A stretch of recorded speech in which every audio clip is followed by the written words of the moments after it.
Bonjour à tous, alors tout d'abord un grand merci pour tous vos retours sur mon programme de drill à sec. J'ai reçu vraiment des dizaines et des dizaines de messages, donc je suis content que ça vous ait plu à ce point là. La vidéo de présentation du programme a été shadowban par YouTube, les vues se sont arrêtées du jour au lendemain, donc si vous n'avez pas encore vu, n'hésitez pas à aller y jeter un œil. Le tir à sec, c'est vraiment un excellent moyen de progresser tout en s'entraînant chez soi.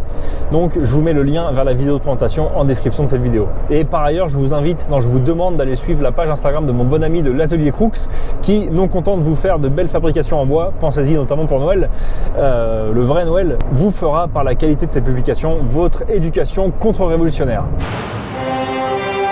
Alors à part ça, le sujet du jour c'est le Springfield Echelon, échelon en français, je ne sais pas s'il sera commercialisé en France sous la marque Springfield ou HS Product. Toujours est-il qu'il a fait beaucoup de bruit lors de sa sortie aux USA, je crois que c'était l'été dernier, en juillet 2023. Il y a eu un gros effort coordonné de la part de tous les youtubeurs armes à feu américains pour en dire du bien, donc c'est vrai que c'était un petit peu suspect. Et puis c'est vrai qu'on en a plus trop entendu parler, j'avais un petit peu oublié qu'il existait jusqu'à ce que je tombe dessus l'autre jour dans un magasin et que je décide de le tester. Mais avant d'en parler plus en détail, je remercie une fois de plus CyberGhost VPN de sponsoriser cette vidéo.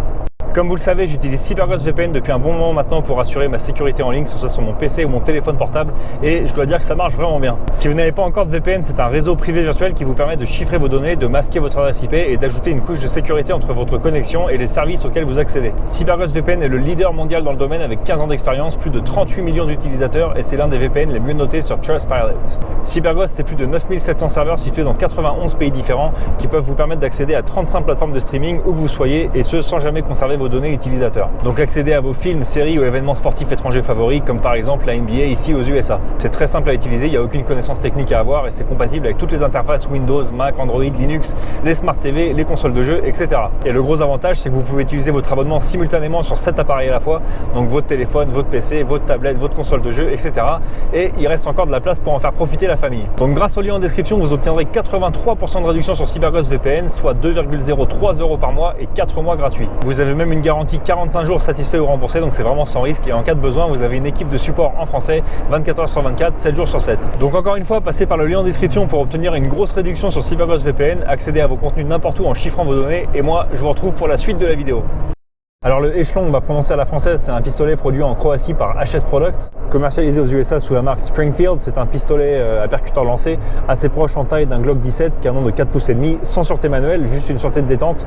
Vraiment un pistolet typé combat, militaire, police, défense personnelle, qui fait un peu penser esthétiquement à un mélange de plusieurs pistolets existants. La conception rappelle un petit peu le P320 avec tout le mécanisme à l'intérieur de la carcasse qui est en un seul bloc, qui permet de changer de carcasse assez facilement en fonction de l'ergonomie recherchée.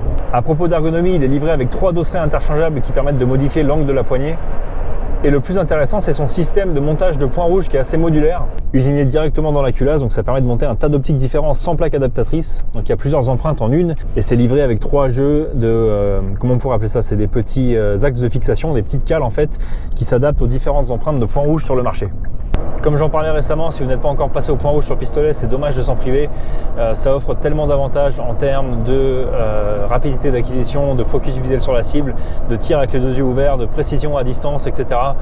Alors c'est pas le sujet du jour, mais au moins le Echelon est usiné pour, avec un système assez intéressant. D'ailleurs j'ai monté un Holosun 507 Camp dessus, Comp pour compétition.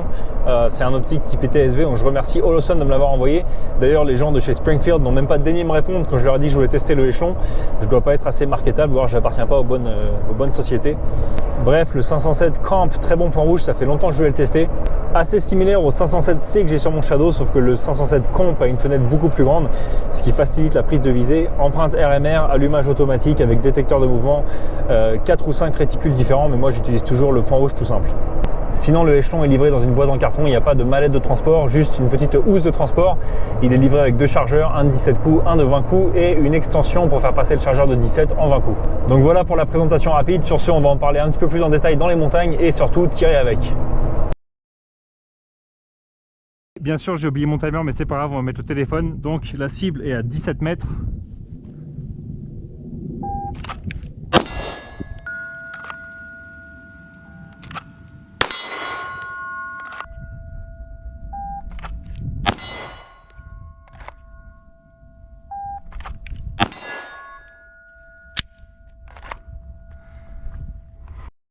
Donc on va faire un petit build drill comme d'habitude, 7 yards, 2 secondes, 6 coups, c'est parti.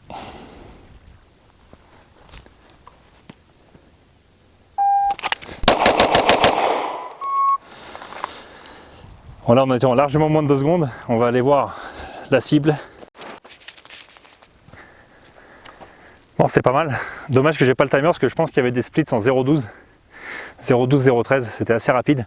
Donc encore une fois, pour moi, tout est vraiment naturel, quoi. Tout est facile. Bon, on va faire un petit test de précision. L'arme est forcément plus précise que moi, mais on va voir ce que ça donne à 25 mètres sur la petite zone alpha.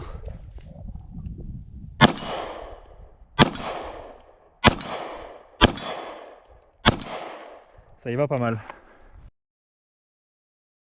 D'autant que je ne l'ai peut-être pas très bien zéroté, mais le groupement est relativement serré à cette distance. Un quart de zone alpha, c'est plutôt bien. Tiens, puisqu'on parle précision, j'ai posé un petit gong de 15 cm blanc là-bas sur la structure en bois, il est à 30 mètres. On va voir à quelle vitesse je peux y arriver et surtout combien de coups ça va me prendre.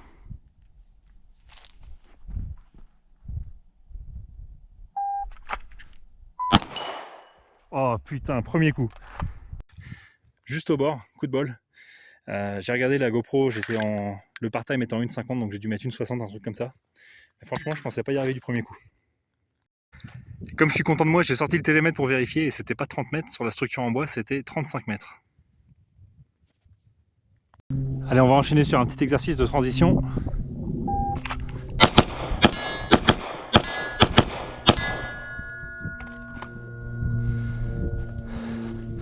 De Charlie, très proche de zone alpha, et on est bon là-bas. Franchement, ce flingue va là où je regarde, quoi. C'est vraiment plaisant. Je me fous que celui-là soit un Charlie, il est vraiment très proche du reste. Par contre, celui-là, il est un petit peu parti.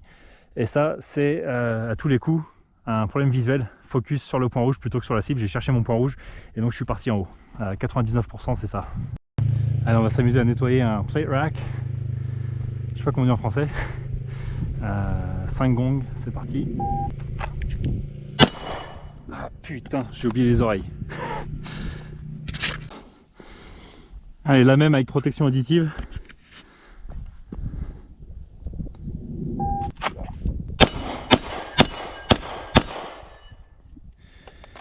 Pas mal, donc ça c'est un bon exercice de focus visuel.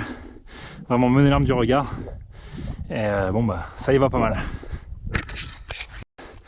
Donc là où le 507 camp brille vraiment pour moi, c'est dans des positions un petit peu suboptimales. Donc là, accroupi derrière le pick-up, à devoir sortir la tête, chercher ma cible.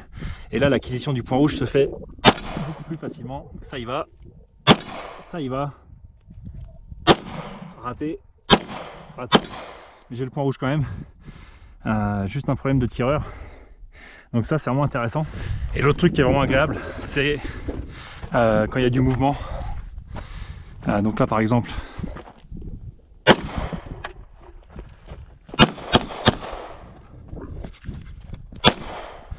c'est acquérir le point rouge alors que j'ai pas encore fini mon mouvement, je suis focus sur ma cible, le point rouge est déjà acquéri et quand je suis en position, bam, ça part.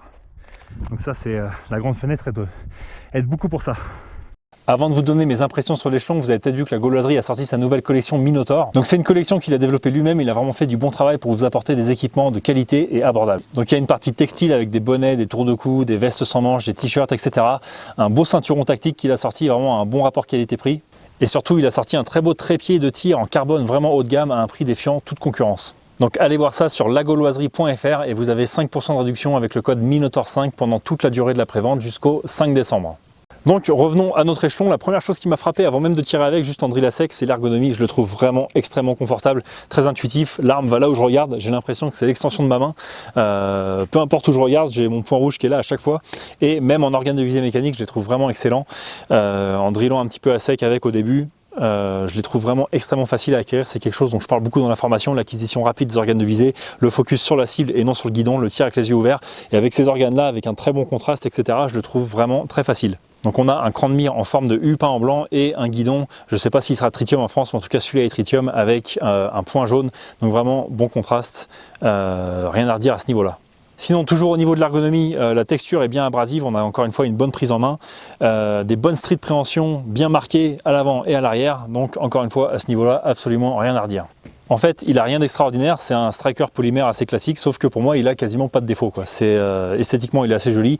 Comme je disais, l'ergonomie est bonne, avec les dosseraits interchangeables, le système d'optique modulaire, tout est bien positionné.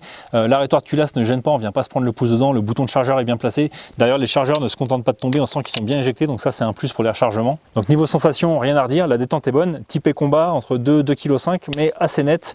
Elle rappelle un petit peu celle du P320 avec peut-être un petit peu plus de pré-course avant d'arriver au point dur, mais franchement pas mal.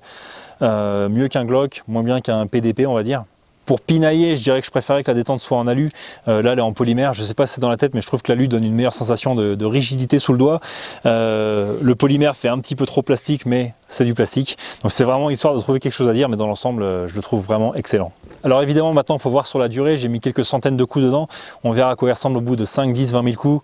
Des entraînements dans la poussière, la pluie, etc. C'est là qu'on saura vraiment si c'est un concurrent sérieux au Glock 17 ou pas. Ensuite, rien à redire sur le 507 Comp de chez Holosun. Très prisé des tireurs de TSV ici.